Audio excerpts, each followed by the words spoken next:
الحمد لله رب العالمين. الحمد لله خالق السماوات والأرض، الواحد القهار، العظيم الجبار، له الحمد وله الشكر، وهو الله العليم بما في الضمائر وخفي الأسرار، يعلم ما تحمل كل أنثى وما تغيض الأرحام وما تزداد، وكل شيء عنده بمقدار.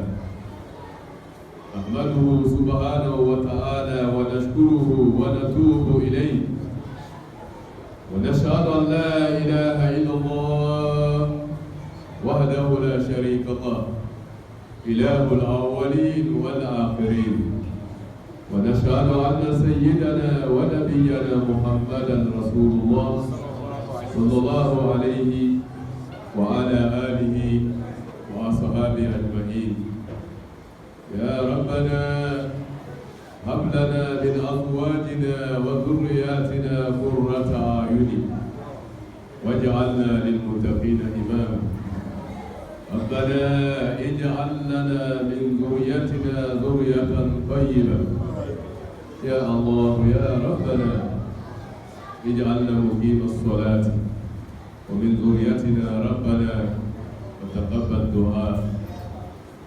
عباد الله، قال الله سبحانه وتعالى: هو الذي خلق لكم من أنفسكم أزواجا وجعل لكم بنين وحفدا لعلكم تشكرون. وقال جل مولاه: يا أيها الذين آمنوا قوا أنفسكم وأهليكم النار. فلنا في هذه الصبيحة جمعة المبارك أن نزيد من الموعظة والتذكير في حقوق الأبناء على الآباء. فالابن والولد نعمة من الله وموهبة منه وكرامة، يهب لمن يشاء إناثا ويهب لمن يشاء ذكورا أو يزوجهم ذكرانا وإناثا. Nous louons Allah, nous lui rendons toute le louange et l'hommage. Alhamdulillah Rabbil Alamin. Toutes nos gratitudes envers Allah l'unique, le créateur le plus grand. Allah l'honorable qui pardonne. Nous lui rendons toutes les louanges par celui qui connaît tout ce qui est caché au fond des poitrines de l'être humain, celui Allah qui sait. Il sait quelle est ton intention, il sait quel est ton souci, et il sait bien quelle est tes préoccupations. Nous lui rendons toutes les louanges en le remerciant, parce que c'est lui, Allah, il dit: Ya'lam ma tahmilu kullu untha. C'est lui seul qui connaît. Il connaît parfaitement, entièrement, ce qui porte une maman à son entraille, ce qui porte une maman dans son ventre. Allah le connaît parfaitement de A à Z. Il va commencer où? Il va terminer où? Il va terminer comment? Il va faire sa vie comment? Tout cela, c'est Allah seul qui le sait. Et il dit: il connaît aussi les grossesses qui vont arriver en terme et les grossesses aussi qui ne vont pas arriver au terme. C'est lui Allah qui connaît. Il a tout programmé. Il a tout programmé. Nous lui disons merci.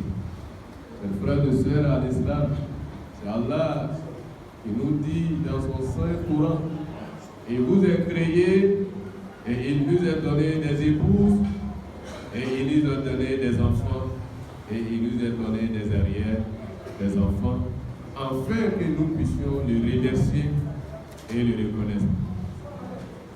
C'est pour dire que l'enfant qui est au centre de notre sujet, qui sont les droits de l'enfant, si ses parents. Quels sont les devoirs des parents envers les enfants? Lorsque vous allez vous acquitter de cela, vous avez pris votre responsabilité et vous êtes acquitté de votre responsabilité. Allah subhanahu wa ta'ala ne vous jugera plus.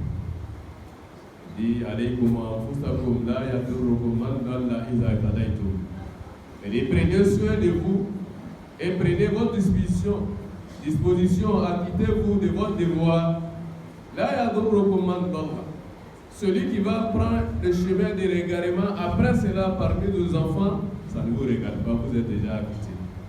Moi, Allah subhanahu wa ta'ala, je vous ai déjà pardonné. Qui sont ceux-là? C'est ça qui est notre sujet d'aujourd'hui. L'enfant. L'enfant. Ni'matul min Allah. C'est une grâce d'Allah. Avoir l'enfant, c'est une grâce d'Allah subhanahu wa ta'ala. Et c'est un don qu'Allah subhanahu wa ta'ala donne. Il donne à n'importe qui. Tu as eu l'enfant, cela ne veut pas dire que tu es honoré par Allah subhanahu wa ta'ala, c'est pour cela, ou bien tu es le plus savant, ou bien tu es le plus sage, ou bien tu es le plus puissant. Non. Allah dit, moi je donne à qui je veux. Je donne l'enfant à un pauvre comme je donne aussi, je prive un riche d'avoir l'enfant. Celui qui cherche l'enfant de ses deux mères, je refuse de lui donner. Celui-là même qui n'a pas besoin, je lui donne. Lorsque vous voyez un enfant dans votre main, sache que c'est Allah subhanahu wa ta'ala qui t'a choisi et il t'a donné. C'est une grâce. En même temps aussi, c'est un dépôt. C'est un dépôt que Allah subhanahu wa ta'ala met à ta disposition pour que vous preniez soin de cela, pour que vous l'entreteniez, pour que l'enfant puisse se développer et peut devenir demain le père d'une autre famille. Donc c'est un dépôt de Allah subhanahu wa ta'ala. Lorsque vous allez retrouver dans votre main, prenez ça soigneusement, gardez-le, parce qu'Allah subhanahu wa ta'ala va te demander ce que j'ai déposé chez toi, ça veut dire ce que j'ai dit de garder pour moi là. Est-ce que tu as pris soin de cela? Celui qui voit le voie privé et d'avoir l'enfant, ce n'est pas du malheur. C'est pas du malheur. C'est Allah subhanahu wa ta'ala qui est en train de te donner encore des privilèges. Ceux qui ont l'enfant qui est en train de pleurer et ils seront punis à cause de leurs enfants, Allah subhanahu wa ta'ala va s'acquitter de cela. Mais il faut continuer de demander à Allah toujours de te donner. Mohammed sallallahu alayhi wa sallam dit, celui qui voit un enfant dans sa main, la première chose, il faut dire Alhamdulillah Rabbil Alamin. Il faut dire merci à Allah. Ce n'est pas ton intelligence ni ta force. C'est Allah qui t'a donné. Il faut le dire merci. Toi qui n'as pas encore eu, il faut dire merci à Allah subhanahu wa ta'ala. Mais tu lui sollicites toujours d'avoir parce que tu veux avoir un enfant. Sinon, Allah sait ce qui est bon pour toi. Allah sait bien ce qui est bon pour toi. Où te trouve ton bonheur? Peut-être c'est toi qui es en train de chercher l'enfant, que c'est là-bas que tu vas avoir bonheur, alors que chez Allah, quand tu n'as pas l'enfant, c'est ça que tu vas avoir du bonheur. Mais quand tu auras un enfant dans ta main, la première chose, il faut protéger l'enfant.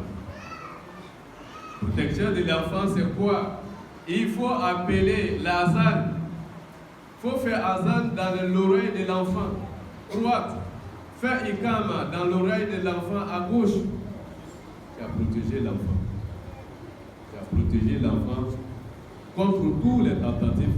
Et tu as repris cet enfant de la main de Shaitan. Tu as déjà sauvegardé. Tu as donné Allah qui t'a donné.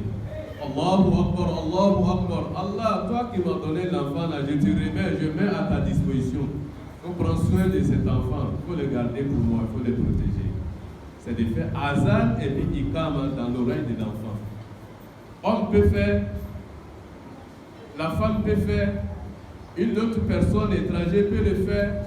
N'importe quelle personne qui sait déjà faire azan, qui sait faire ikama, il doit pouvoir faire cela.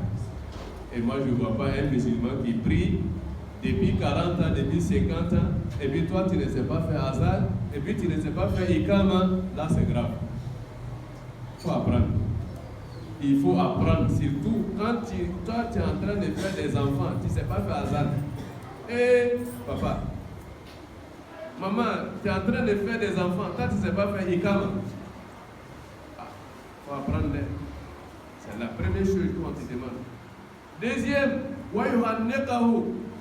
cherche une chose sucrée. Dans le temps de Mohammed sallallahu alayhi wa sallam, c'était le tamar. Laisse que l'enfant